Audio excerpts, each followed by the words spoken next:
Hello friends, दृष्टा classes के YouTube channel पर आप सभी का स्वागत है। इस वीडियो में हम प्रतिशत अर्थात परसेंटेज के प्रश्नों को सॉल्व करना सीख रहे हैं और इसका टाइप है प्रतिशत परिवर्तन पर आधारित प्रश्न। और ये पिछले वीडियो का ही अगला भाग है। ये क्वेश्चन नंबर 10 से शुरू हो रहा है, तो चलिए शुरू करते हैं। प्रश्न दिया है कि एक वस्तु की कीमत 25% घट जाती है। मूल कीमत को बनाए रखने के लिए नई कीमत को कितना बढ़ाना होगा। ठीक है, इस टाइप का क्वेश्चन हम कर चुके हैं। अच्छा, इसका फॉर्मूला क्या था? जैसे कि कमी प्रतिशत पूछे, अगर कमी प्रतिशत पूछता है, कमी प्रतिशत, तो हमने क्या पढ़ा था कि यहाँ पर x बट्टा 100 प्लस x गुना 100 कमी प्रतिशत निकालना होगा, तो ये कर देंगे। ठीक है, अगर वृद्धि प्रतिशत पूछे, वृद्धि प्रतिशत, तो क्या हो जाएगा x बट्टा 100 माइनस x। ठीक है, और गुने 100। ये दो फॉर्मूला आपको याद रखना है, इससे सवाल बन जाएंगे। तो यहाँ क्या बोला कि 25% घट जाती है, तो मूल कीमत को बनाए रखने के लिए नई कीमत को कितना प्रतिशत बढ़ाना होगा बोल रहा है। यानी कि क्या है, वृद्धि करना है हमको। ठीक है, तो इसमें इस वाले में हम वैल्यू पुट कर देंगे। ठीक है, तो क्या हो जाएगा, ये x की वैल्यू क्या है 25 बट्टा, अच्छा 100 में से 25 घट जाएगा ना, तो डायरेक्ट हम लिख रहे हैं, तो क्या आ जाएगा 75। 25 है यहाँ पर, x 100 में से घट जाएगा तो 75 गुने 100, तो 25 तिहाई 75। ठीक है, तो ये क्या हो जाएगा 100 बटा 3। तो ये क्या बन जाएगा, ये बन जाएगा 33.3%। ठीक है, इस फार्मूला का इस्तेमाल करके हमने बना लिया। अच्छा, एक दूसरा तरीका क्या है, यूनिट मेथड से बनाइए। 25% को हम लिख सकते हैं 1/4। यहां बोल रहा है 25% घट जाती है, तो 25% घट जाती है, तो 1/4 है। नीचे वाला क्या होता है, मूल संख्या होता है, तो मूल संख्या में से घटेगा क्या, ऊपर वाला 1, तो क्या हो जाएगा 3। यानी कि 4 से 3 हो जा रहा है 25% घट के। ठीक है, तो कह रहा है कि मूल कीमत को बनाए रखने के लिए कितने प्रतिशत की वृद्धि, कितने प्रतिशत मतलब बढ़ाना होगा। ठीक है, 4 से ये 3 हो गया। अब कह रहा है कि भाई ये तो कम ही हो गया, तो हमको क्या करना है, मूल जो है अपना मूल कीमत उतना ही बनाए रखना है। यानी कि 3 से हमको फिर 4 पर आना है, तो क्या कर देंगे +1 कर देंगे ना, तो इसका प्रतिशत निकाल लेंगे।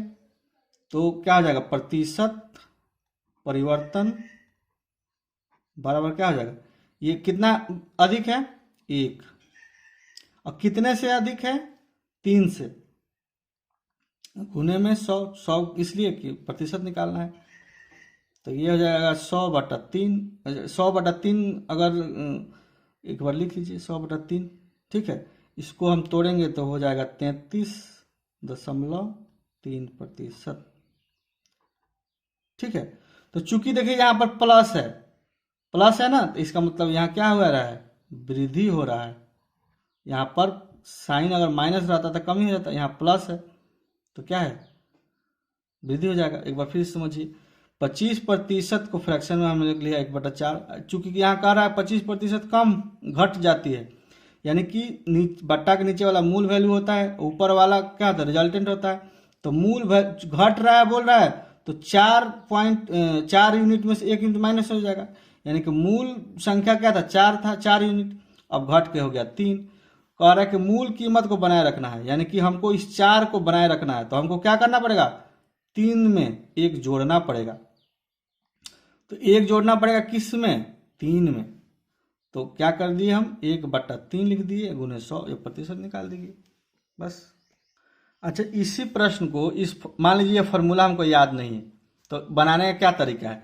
तो देखिए यहाँ क्या बोल रहा है, 25% घट जाती है, तो पहले हम ऊपर लिख देते हैं 25%। ठीक है, घट जाती है तो बट्टा में क्या लिख देंगे, घटने के बाद कितना घट के हो जाएगा ये 75। प्रतिशत निकालना है तो 100 से गुना कर देंगे। ठीक है, एक बार फिर समझिए, 25% घट जाती है तो पहले हम क्या लिख देंगे, 25 लिख देंगे। घट जाती है तो घटने के बाद घटती किस में से है, 100% में से, तो घटने के बाद क्या बच जाएगा बट्टा में, 100 में से 25 घट जाएगा तो क्या बच जाएगा 75%। ठीक है, तो 25/75 हो गया। और चूंकि नई कीमत में हमको क्या प्रतिशत में नहीं निकालना है तो गुना हम कर दिए 100 से, तो इसको काटेंगे तो ये 3 से कट जाएगा, यानी कि 100/3 हो जाएगा। इसको तोड़ेंगे तो क्या हो जाएगा 33.3%। ठीक है, तो ये भी तरीका है याद रखने का। तो इस तरह से जो आता है ना वो हमेशा वृद्धि वाला होता है, इस तरह से जो आता है वो हमेशा वृद्धि प्रतिशत होता है, इस तरह से आता है। अगला क्वेश्चन है कि एक कर्मचारी का वेतन पहले 10% बढ़ाया गया और उसके बाद इसे 10% कम कर दिया गया, उनके वेतन में कितना परिवर्तन हुआ। अच्छा, एक क्वेश्चन अभी कुछ 1-2 क्वेश्चन पहले बताया था कि अगर समान प्रतिशत बढ़ता है, जैसे कि यहाँ 10% बढ़ रहा है और 10% कम हो रहा है, तो उसके लिए फॉर्मूला क्या बताया था। मान लीजिए यहाँ 10% कम बढ़ रहा है, 10% ही कम हो रहा है, या यहाँ मान लीजिए क्वेश्चन में 20% होता, 20% बढ़ता और 20% ही घटता, तब हम इस स्थिति में हमेशा हानि होता है, इस स्थिति में हमेशा हानि होता है। तो हानि प्रतिशत का फॉर्मूला क्या था, x²/100। ठीक है, प्रतिशत जब समान बढ़े और समान ही घटे प्रतिशत में तो ये फॉर्मूला स्थिति आता है और इसमें हमेशा हानि होता है। तो क्या हो जाएगा 10/100 तो ये क्या हो जाएगा 100/100, ये प्रतिशत हो जाएगा। तो 1% की क्या हो जाएगा हानि हो जाएगा, यहाँ हानि है था ना, हानि प्रतिशत। ठीक है, तो ये आपको याद रखना है कि जब समान हो, x की वैल्यू समान हो, यानी कि जितना बढ़े उतना ही घटे, तब इस फार्मूला का इस्तेमाल कर सकते हैं। या फिर उस फार्मूला का भी इस्तेमाल कर सकते हैं जो पहले मैंने बताया था। जैसे मान लीजिए कि क्या था, प्रतिशत लिख लीजिए, प्रतिशत परिवर्तन बराबर 10% वृद्धि हो रहा है ना, तो 10% कमी हो रहा है तो -10। ठीक है, और इन दोनों को गुना करना है तो यहाँ प्लस है यहाँ माइनस है, तो क्या हो जाएगा -10 × 10/100। इस तरह से भी करिएगा तो उतना ही आएगा। तो क्या हो जाएगा ये तो हो गया 0, ये क्या हो जाएगा ये 0 से सब कट जाएगा, क्या बचेगा 1, यानी कि -1 आया। तो -1 जो आया और प्रतिशत लगा देंगे, माइनस यहाँ लिखा है इसका मतलब क्या है कि हानि हुआ है। ठीक है, माइनस लिखा है इसका मतलब हानि हुआ है। तो इस तरीके से बना लीजिए, ये फॉर्मूला याद रखिएगा तब भी बन जाएगा, और नहीं तो ये याद रखिए। या तीसरा कौन सा है, यूनिट मेथड है। यूनिट मेथड क्या है, जैसे कि 10% है तो इसको फ्रैक्शन में 1/10 लिखते हैं। यहाँ का रहा 10% की वृद्धि, यानी कि 10 यूनिट से क्या हो जाएगा अब 11 हो जाएगा। और यहाँ 10% की कमी, यानी कि 10 यूनिट से कब क्या हो जाएगा 9 हो जाएगा। ठीक है, तो इसको अलग अलग गुना कर लेंगे तो क्या हो जाएगा, ये 100 हो जाएगा, ये हो जाएगा 99। ठीक है, तो कितना परिवर्तन हो रहा है देखिए, ये इधर वाला क्या होता है, ये मूल होता है, ये परिवर्तित होता है। तो ये क्या हो गया -1 हो गया ना। ये होता है वास्तविक, ये होता है परिवर्तित। तो वास्तविक में से भी 1 कम हो गया, वास्तविक में से भी 1 कम हो गया, इसका मतलब क्या है माइनस हो गया यहाँ पर। तो प्रतिशत निकालेंगे तो क्या हो जाएगा यहाँ पर -1 जो कि अंतर है। अब बट्टा किससे माइनस हुआ है 100 से, तो बट्टा 100। अब प्रतिशत हमको निकालना है तो गुना 100 कर देते हैं, तो ये कट जाएगा, तो क्या हो जाएगा -1%। तो माइनस यहाँ लगा, इसका मतलब क्या है कि कमी हुआ है, यानी कि हानि हुआ है। ठीक है, ये तरीका। अगला प्रश्न है कि यदि एक भिन्न y(x) के अंश में, यहाँ पर ये गलत लिख दिया है, यदि एक भिन्न y(x) के अंश में 12% की वृद्धि और इसके हर में 2% की कमी होने पर उस भिन्न का मान 6/7 हो जाता है। मूल भिन्न ज्ञात करना है। ठीक है, भिन्न क्या दिया हुआ है, y/x। क्या बोल रहा है कि अंश में 12% की वृद्धि। अच्छा, मैंने कंसेप्ट वाले वीडियो में बताया था कि जब वृद्धि बोलता है तो हमको क्या करना होता है, 100% में वृद्धि करना होता है। तो हम क्या कर देंगे, 100 में 12% को जोड़ देंगे तो क्या हो जाएगा, 112 हो जाएगा। तो गुना में हम क्या कर देंगे, 112% लिख देंगे। ठीक है, फिर क्या बोला कि हर में 2% की कमी। तो हमने क्या पढ़ा था कंसेप्ट में, जब कमी बोले तो हम क्या करते हैं, 100% में से जितना प्रतिशत बोले कमी करने के लिए उतना करते हैं। तो 100 में से 2% कम कर देंगे तो क्या हो जाएगा, गुने 98। और आगे क्या बोल रहा है कि इतना कमी मतलब इतना कुछ करने के बाद जो भिन्न हो रहा है उसका मान क्या हो जा रहा है, 6/7 हो जा रहा है। फिर समझिए, क्वेश्चन बोला कि यदि एक भिन्न y/x के अंश में 12% की वृद्धि, मैंने y/x लिख लिया, भिन्न कह रहा कि अंश में 12% की वृद्धि। तो जब वृद्धि हम कंसेप्ट में पढ़ाए थे तो क्या पढ़ाए थे कि 100 में वृद्धि जोड़ते हैं, यानी कि 100 + 12 तो क्या हो जाएगा, 112%। हर में 2% कमी, यानी कि 100 - 2% बराबर क्या हो जाएगा, 98%। और ये होने के बाद क्या बोला कि भिन्न का मान जो हो जाएगा 6/7। तो मैंने इसको बराबर रख लिया। अब इसको हम सॉल्व करेंगे तो हमारा आंसर आ जाएगा। ठीक है, तो इसको क्या करेंगे, अच्छा यहाँ प्रतिशत में है, देखिए y गुने 112/100 लिखें। ठीक है, x गुने 98/100 लिखें, बराबर क्या हो जाएगा, 6/7।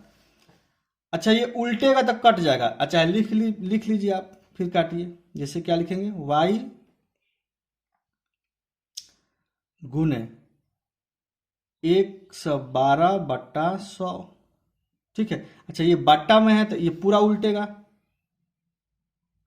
या फिर आप इसको ऐसे ही काट लीजिए डायरेक्ट, 100 से 100 कट जाएगा, या यहीं पर आप परसेंटेज से परसेंटेज कटा सकते थे।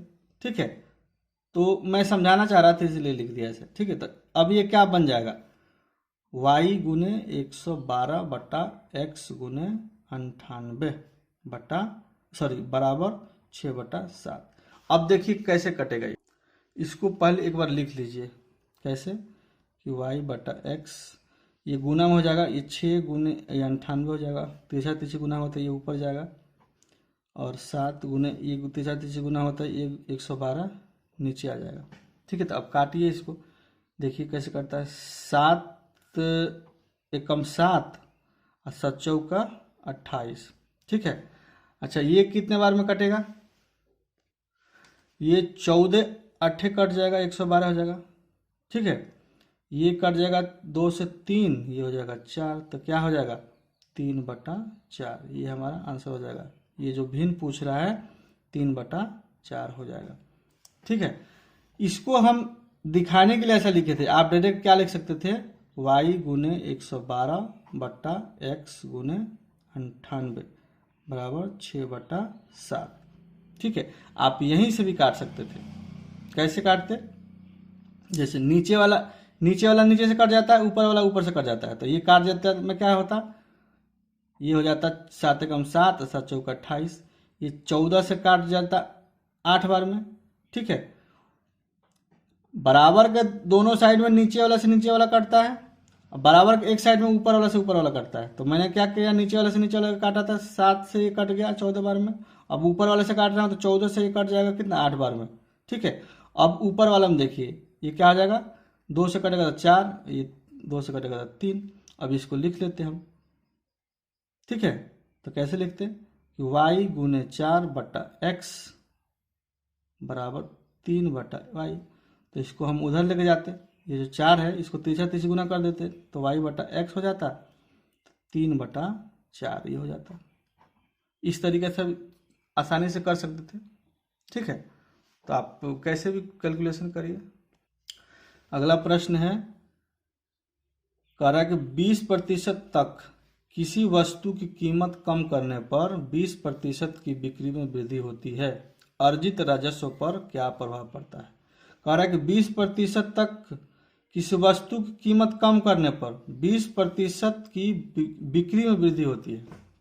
तो इसको हम 2-3 तरीके से बनाएंगे। एक वो फॉर्मूला बनाते हैं प्रतिशत, परिवर्तन प्रतिशत वाले से, ठीक है।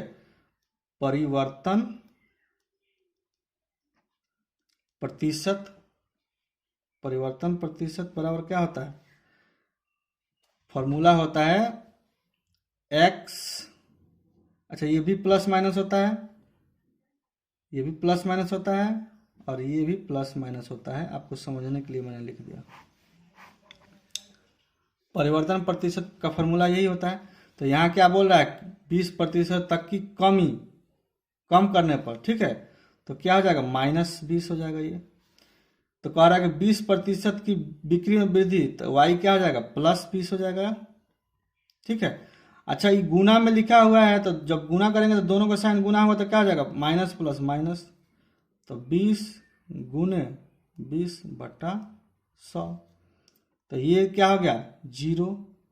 अच्छा 1 0 से 1 0, 1 0 से 1 0, तो क्या हो जाएगा 4, तो क्या बन के आ जाएगा -4।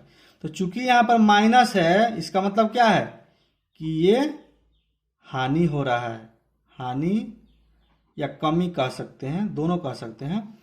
यहाँ पर माइनस आया है, इसका मतलब क्या है कि हानि या कमी हो रहा है, ठीक है। अच्छा वो फॉर्मूला जो था मैंने बोला था कि मान लीजिए कि यहाँ 20% की कमी हो रहा है, यहाँ 20% की वृद्धि हो रहा है, यहाँ क्या होगा, हमेशा हानि ही होगा। पहले ही बोला था, फॉर्मूला क्या था, हानि प्रतिशत का x² बटा 100 गुने 100, यही था ना, ये फॉर्मूला था। इसमें था लॉजिक ये कि जितना प्रतिशत की वृद्धि होता है उतना ही प्रतिशत की अगर कमी हो तो हर हाल में हानि ही होगा, या जितना प्रतिशत की कमी हो और उतना ही प्रतिशत की वृद्धि हो तब हर हाल में हानि होगा। तो तब ये फॉर्मूला लगेगा, या इस तरीके से भी आप कैलकुलेशन करिएगा तो उतना ही आंसर आएगा। तो इसको करिएगा तो कैसे होगा, तो यहाँ x के वैल्यू क्या है, दोनों समान है ना, 20-20, तो 20² बटा 100 गुने 100, तो ये क्या आ जाएगा 400। अच्छा यहाँ काट सकते हैं, काट दीजिए, ठीक है, तो ये क्या हो जाएगा, अच्छा है काट कैसे सकते हैं, ये तो सब गुना होगा ना। अच्छा ये गलत मैंने लिख दिया है, थोड़ा सा मिस्टेक हो गया लिखने में। ये था हानि प्रतिशत बराबर क्या था, x² बटा 100, ठीक है। अब प्रतिशत ये था, इस तरह से था, मैंने यहाँ प्रतिशत को 100 में लिख दिया था, ठीक है, सॉरी इसके लिए। अब इसको सॉल्व करिएगा तो x की वैल्यू क्या है, 20² बटा 100%, ठीक है। ये स्क्वायर होगा तो क्या होगा, 400 हो जाएगा, 20² बटा 100, ये 2 0 से 2 0 कट के यहाँ प्रतिशत है, ठीक है। तो ये क्या आएगा, अब 4% हो जाएगा, ठीक है। यहाँ 2 0 से 2 0 कट गया तो क्या हो गया, 4% हो गया। और यहाँ क्या था, प्रतिशत ही होता है, हानि प्रतिशत ही होता है हमेशा, तो ये 4% की हानि हो जाएगा। यहाँ भी माइनस साइन देख के किए थे, यहाँ तो हानि प्रतिशत ही का फॉर्मूला था, तो ये 4% आ गया। तीसरा तरीका क्या था, यूनिट मेथड से, कि मान लीजिए कि 20% को फ्रैक्शन में क्या लिखेंगे, 1/5। तो पहले क्या हो रहा है, कमी, तो मूल वैल्यू क्या है 5, तो 5 से क्या हो जाएगा, ये 1 यूनिट ऊपर वाला घटेगा तो 4 हो जाएगा, ठीक है।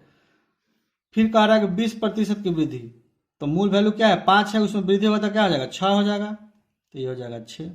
बात समझ में आई कि नहीं, 20% को फ्रैक्शन में 1/5 लिख दिए। यहाँ 20% क्या बोल रहा है, कमी, तो कमी हमेशा ओरिजिनल वैल्यू में होता है, तो बट्टा के नीचे वाला ओरिजिनल हो क्या है 5 है, ऊपर वाला माइनस हो जाएगा, तो क्या हो जाएगा 5 से अब 4 हो जाएगा। और दूसरी बार बोल रहा है कि 20% की वृद्धि, यानी कि ओरिजिनल वैल्यू क्या है 5 है, अब एक ऊपर वाला वृद्धि हो जाएगा तो 6 हो जाएगा, यानी कि 5 से 6 हो गया। और दोनों को अलग अलग गुना कर लेंगे, ये हो जाएगा 25, ये हो जाएगा 24। ये वैल्यू क्या था, वास्तविक था, ये क्या था, परिवर्तित था, ठीक है। तो वास्तविक संख्या में से घट गया है तब ये परिवर्तित संख्या बना है। तो वास्तविक संख्या से भी ये छोटा हो गया। कितना कम है? 1 कम है। यानी क्या हो गया? हानि हो गया ना। तो क्या निकालेंगे?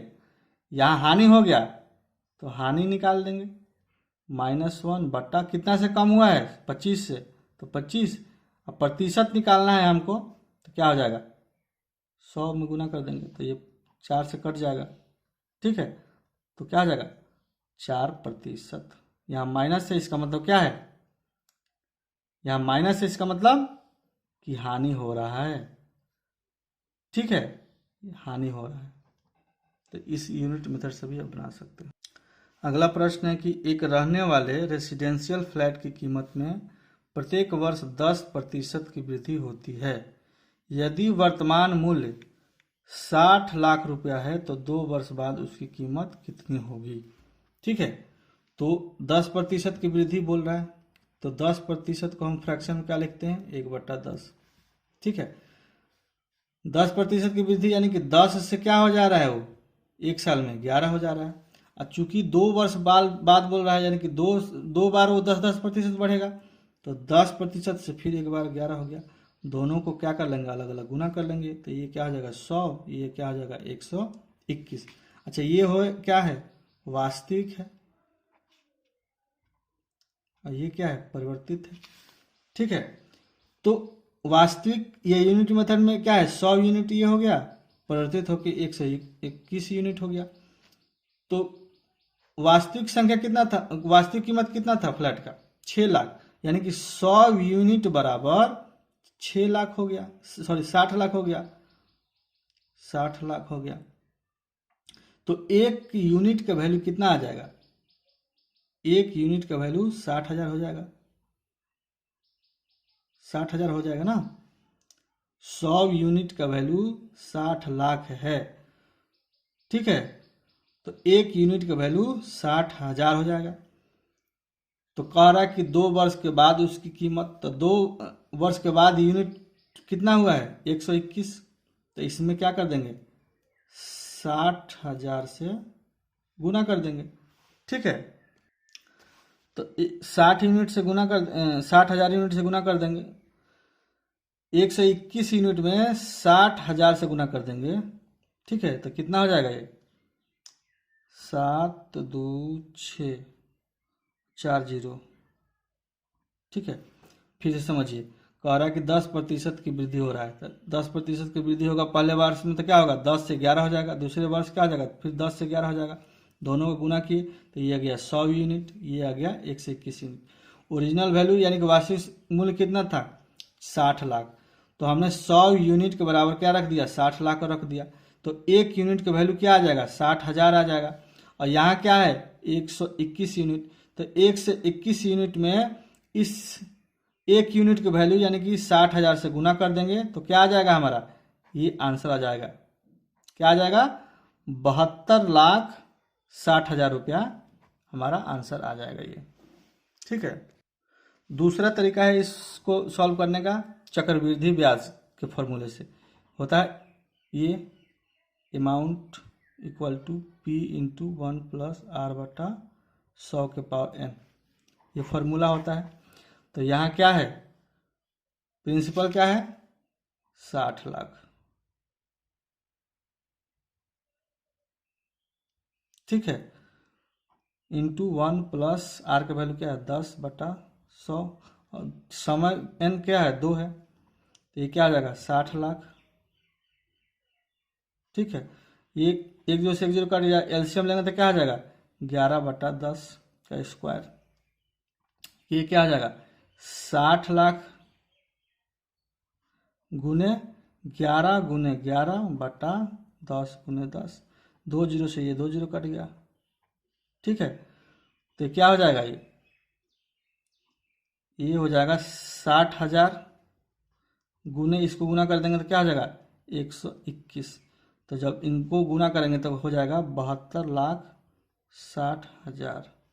बस आंसर ये हो जाएगा 72,60,000, यही आंसर हो जाएगा। अगला प्रश्न है कि मुकेश अपनी शर्ट पर 30%, 25%, 15% के क्रमानुसार छूट पाता है। तो पूछ रहा है कि एकल बराबर छूट ज्ञात कीजिए। ठीक है। अच्छा, छूट प्रतिशत कैसे निकालते हैं? छूट प्रतिशत हम निकालते हैं 100% में से ही निकालेंगे ना। 100% में से अगर हम शर्ट की कीमत अगर निकाल देते हैं, ठीक है, 100% में से शर्ट की कीमत निकाल देते हैं, शर्ट की प्रतिशत, शर्ट की कीमत। अच्छा, एक चीज ध्यान रखिएगा, ये भी क्या है, प्रतिशत में है, और ये जो निकलेगा शर्ट की कीमत, ये भी क्या होगा, प्रतिशत में ही होगा। ये चीज ध्यान रखिएगा। तो छूट निकालने का क्या तरीका है कि 100 में से शर्ट की जितना कीमत होगा परसेंटेज में, उसको माइनस कर लेंगे तो हमारा आंसर आ जाएगा। तो क्या हो जाएगा, 100 माइनस शर्ट की कीमत कैसे निकालेंगे, 100% में से छूट देने के बाद क्या बचेगा, देखिए 100 है, 100%, 30% छूट देने के बाद कितना बचेगा, 70%। तो हम लिख देंगे 70/100। अब इस टोटल का 25% छूट देने के बाद क्या बचेगा, 75%। तो 50 गुने हम 75% लिख देंगे। अब इस टोटल का 15% छूट देने के बाद क्या बचेगा, 85%। तो 85% हम लिख लिए। बात समझ में आ गया। ये 100 है, ये 100% है। शर्ट की कीमत निकालना है तो 100% में से 30% मैंने दे दिया छूट, तो 70% बच गया, तो मैंने लिख दिया 70/100। ठीक है। उसके बाद इस कुल का ये जो टोटल है, इसका 25% मैंने छूट दे दिया, तो बच गया कितना, 75% बच गया। तो मैंने गुने 75% यानी कि 75/100 लिख दिया। फिर इस सब का 15% छूट दे दिया, तो क्या बच गया, 85% बच गया। तो 85% मैंने लिख दिया। अच्छा, ये 100 से 100 कट जाएगा। ठीक है। 100 माइनस, अब इसको काटेंगे तो काट सकते हैं।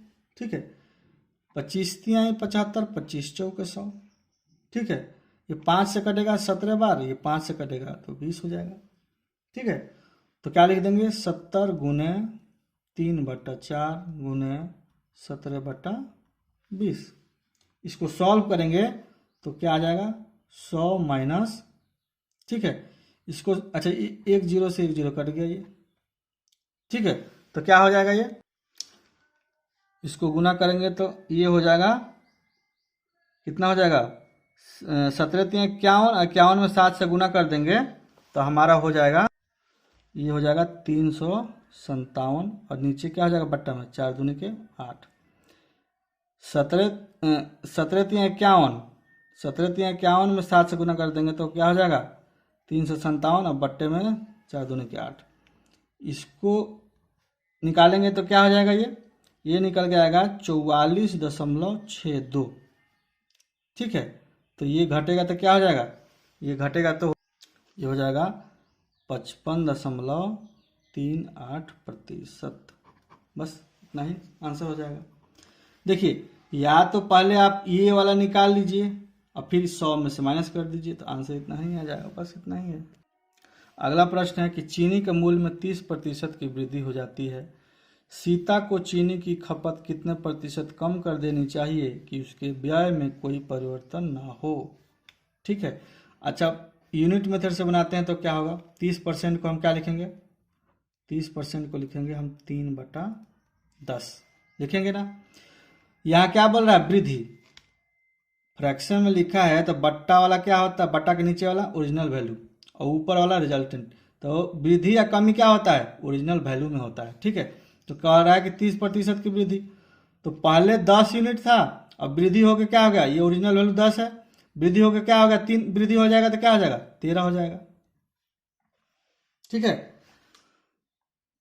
3/10 है, बट्टा के नीचे वाला ओरिजिनल वैल्यू होता है, तो 10 लिख दिया मैंने ओरिजिनल वैल्यू। चूंकि वृद्धि हो रहा है तो वृद्धि किस में होगा, ओरिजिनल वैल्यू में होगा, तो 10 में 3 का वृद्धि हो गया तो 13 हो गया। ठीक है। कह रहा है कि मान लीजिए पहले 10 रुपया खर्चा हो रहा था, अब 13 रुपया खर्चा हो रहा है। ठीक है। तो कह रहा है कि हमको अभी 10 रुपया खर्चा करना है, तो उसके लिए क्या करना पड़ेगा, खपत में कमी करना पड़ेगा। तो यही पूछ रहा है कि सीता को चीनी की खपत कितने प्रतिशत कम कर देनी चाहिए। तो 10 रुपये से 13 रुपया खर्चा हो रहा था, अब 13 रुपये से फिर हमको 10 रुपये पाना है, तो क्या करेंगे,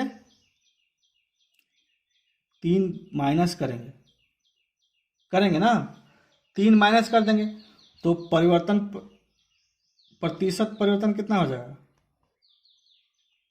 प्रतिशत परिवर्तन कितना हो जाएगा, 3 बट्टा कितना से कमी हो रहा है, 13 से कमी कितना हो रहा है, 3, कमी हो रहा है 3, ठीक है, और कितना से कमी हो रहा है, 13 से, तो बट्टा 13 गुना 100। तो इसको हम क्या कर सकते हैं, इसको गुना कर देंगे तो क्या होगा, 300 बट्टा 13, ठीक है। इसको सॉल्व करेंगे तो 23.1/13% हमारा आएगा, ठीक है। तो आंसर हमारा इतना हो जाएगा, ठीक है। अच्छा एक चीज़ और देखिए, यहाँ पर 13 में से माइनस हो रहा है 10 को, तो 3 हो रहा है, ठीक है। तो यहाँ माइनस हो जाएगा सब में, तो जैसे ही यहाँ माइनस चिन्ह लगा, इसका मतलब क्या है कि कमी की गई है, क्योंकि यहाँ सिर्फ परिवर्तन की बात की गई है। यहाँ -13 में से 10 होगा, 13 में से 3 माइनस होगा, या 13 में से 10 होगा तो 3 होगा। तो चूंकि हमको 10 तक जाना है तो माइनस क्या किया मैंने, 3, ठीक है। तो -3/13, 13 में से कमी हुआ था, तो यहाँ माइनस है, इसका मतलब कमी हुआ है। अच्छा दूसरे तरीके से बनाइए, कैसे बनाते हैं, देखिए यहाँ बोल रहा है कि कमी कितना प्रतिशत, कमी, तो कमी प्रतिशत जो है, कमी प्रतिशत का फॉर्मूला मैंने क्या बताया था, कमी प्रतिशत का फॉर्मूला बताया था कि वृद्धि, उसी को मैंने x माना था, प्लस 100 प्लस वृद्धि, ठीक है। प्रतिशत नहीं, यहाँ गुना में 100 था, ठीक है। तो इसको सॉल्व करेंगे तो क्या आ जाएगा, कितना वृद्धि हुआ है, 30% की, तो ये 100 में 30% जोड़ेगा तो क्या आ जाएगा, 130, ठीक है। और गुना में क्या है इधर 100, तो 1 0 से 1 0 कट गया, गुना होगा तो क्या हो जाएगा 300/13। तो इसको क्या लिख सकते हैं, 23.1/13%, इतना ही कमी हो गया, देखिए, ठीक है। या आप लिखने के लिए कैसे भी लिख सकते थे, जैसे यहाँ देखिए, यहाँ बोल रहा है क्या, 30% की वृद्धि, शॉर्ट तरीका है, अगर फॉर्मूला ये याद ना हो तो 30% की वृद्धि, तो पहले हम क्या लिखते हैं, 30% की वृद्धि, 30 लिख दिए, अब वृद्धि करके हम नीचे लिख देंगे, वृद्धि कितना करेंगे, 30 किसमें, 100 में, तो 100 प्लस 30 यानी कि 130। अब चूंकि हमको प्रतिशत निकालना है इसलिए 100 से गुना कर देंगे, तो जो ये आएगा, जैसे जिसमें वृद्धि पूछ दिया हुआ है, तो जब इस तरीके से निकल के आएगा वो कमी प्रतिशत निकल के आएगा। जिस सवाल में वृद्धि प्रतिशत हो, और इस तरीके से हम बनाएंगे, जैसे कि 30% बट्टा, चूंकि यहाँ वृद्धि दिया था तो 100 प्लस 30 यानी 130 बट्टा में लिख दिया, गुने 100। तो जब ये निकल के आएगा, ये तो हमेशा कमी में निकल के आएगा उल्टा, तो क्या हो जाएगा, ये 1 0 से 1 0, इसको गुना करेंगे तो क्या हो जाएगा 300/13, तो ये हो जाएगा 23.1/13%। ये अलग अलग तरीका है, अगर नीचे ना दिखा हो तो एक बार देख लीजिए, मैंने क्या लिखा था, यहाँ लिखा था 30/130 गुने 100, ये 0 से 0 कट गया, तब 300/13, इसको तोड़ेंगे तो 23.1/13% आ जाएगा, ये आ जाएगा, ठीक है।